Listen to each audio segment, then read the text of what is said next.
வாங்க நம்ம பட்டூஸ் கிச்சனில் ஒரு சூப்பர் எம்மியான ரெசிபி ராகி சாக்லேட் பணியாரம் எப்படி பண்ணுறதுன்னு பார்க்கலாம். குழந்தைங்களாம் ரொம்ப விரும்பி சாப்பிட்ற மாதிரியான ரெசிபி.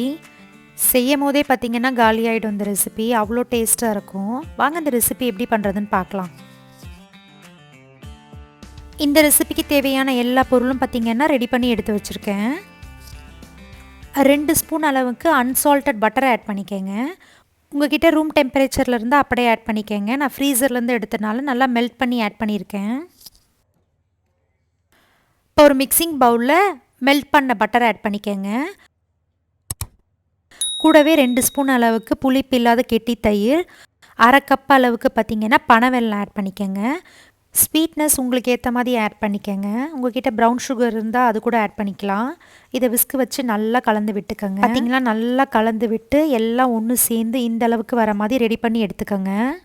இப்போ மாவெல்லாம் சலிச்சு எடுத்துக்கலாம். அதுக்கு ஒரு 1/4 கப்பு போல் கோதுமை மாவு ஆட் பண்ணிக்கோங்க. கூடவே 1/2 கப் போல் ராகி மாவு ஆட் பண்ணிக்கோங்க. 4 ஸ்பூன் அளவுக்கு கொக்கோ பவுடர் ஆட் பண்ணிக்கோங்க. ஒரு பிஞ்ச் அளவுக்கு பேக்கிங் சோடா, ஒரு பிஞ்ச் அளவுக்கு சால்ட் ஆட் பண்ணி இதை நல்லா சலிச்சு எடுத்துக்கோங்க.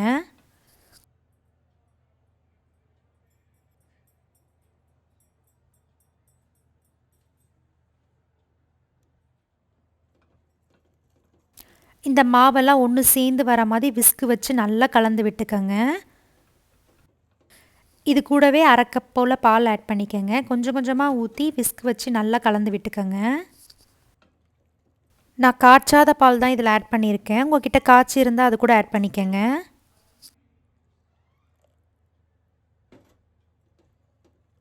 பார்த்திங்கன்னா 1/2 கப் பாலும் ஆட் பண்ணி நல்லா கலந்து விட்டுக்கோங்க.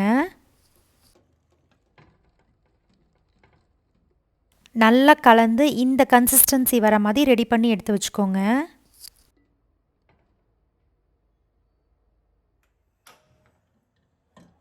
இப்போ இதை பணியார கல்லில் ஊற்றி எடுத்துக்கலாம். பார்த்திங்கன்னா சூடானவுடனே நெய் கொஞ்சம் கொஞ்சமாக ஆட் பண்ணிக்கோங்க. ஒரு 2 ட்ராப் தான் ஆட் பண்ணியிருக்கேன். ஆல்ரெடி பார்த்திங்கன்னா நம்ம பட்டர் வேறு இதில் ஆட் பண்ணியிருக்கோம். அதனால் கொஞ்சமாக நெய் விட்டால் போதும். 1 ஸ்பூன் வர அளவுக்கு எல்லாத்தையுமே இதே மாதிரி ஊற்றி எடுத்துக்கோங்க.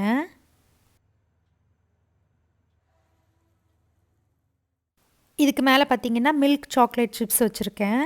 இதை கொஞ்சம் கொஞ்சமாக இதுக்கு மேலே ஆட் பண்ணிக்கோங்க. இது ஆப்ஷனல் தான், இருந்தால் ஆட் பண்ணிக்கோங்க, இல்லைன்னா ஒன்றும் பிரச்சனை இல்லை. இதுக்கு மேலே லைட்டாக அந்த மாவை ஆட் பண்ணிக்கோங்க.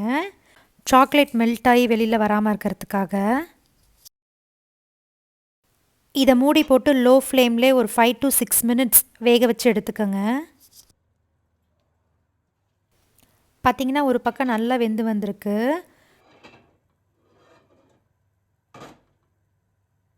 ஸோ இதே மாதிரியே எல்லாத்தையுமே திருப்பி விட்டு 5 to 6 மினிட்ஸ் லோ ஃப்ளேம்லேயே வேக வச்சு எடுத்துக்கோங்க. பார்த்திங்கன்னா 2 பக்கமும் வெந்தவுடனே எடுத்திங்கன்னா ஒரு சூப்பர் ஸ்பாஞ்சியான ராகி சாக்லேட் பணியாரம் ரெடி.